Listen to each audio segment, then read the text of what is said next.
அது சாப்பிட்டு நல்லா திருப்தி அடைஞ்சிருக்கணும். திருப்தி அடைஞ்சு அதால போதும் போதுன்ற அளவுக்கு சாப்பிட்டு திருப்தி அடையணும். அது ஆடுகளுடைய வேலை. அது போல நீங்க எந்த வழியில போனா நீங்க ஐஸ்வர்யத்தை சம்பாதிக்க முடியும், எப்படி நல்ல செழிப்பாக வாழ முடியும் என்று யோசனைகளை கொடுக்கிறவர் கர்த்தர். உங்களுக்கு யோசனைகள் அவர் கொடுப்பார். எப்போ நீங்க கர்த்தருடைய வழிகளை கேட்டு அறியும் போது, அப்பா நான் எந்த வழியில போனா நான் நல்ல வாழ்க்கை வாழ முடியும், எந்த வழியில போனா நான் செழிப்பா வாழ முடியும், நீர் எனக்கு எந்த வழியை வச்சிருக்கிறீங்க அப்படின்னு நீங்க தினந்தோறும் கர்த்தருடைய சித்தத்தை அறிந்து கொள்ள அவரை நோக்கி நீங்கள் ஜெபிக்கும் போது கர்த்தர் உங்களுக்கு யோசனைகளை கொடுப்பார்.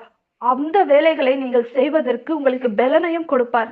அவர் என்ன சொல்றாரோ அதை நிதானமா நீங்க யோசிச்சு தியானிச்சு அந்த வழியில நீங்க போகும்போது கர்த்தர் உங்களுக்கு பலனையும் கொடுப்பார். அந்த வேலைகளை செய்ய ஞானத்தையும் கொடுப்பார். அதிலிருந்து உங்களுக்கு ஆசீர்வாதத்தையும் கொடுக்க அவர் வல்லவராய்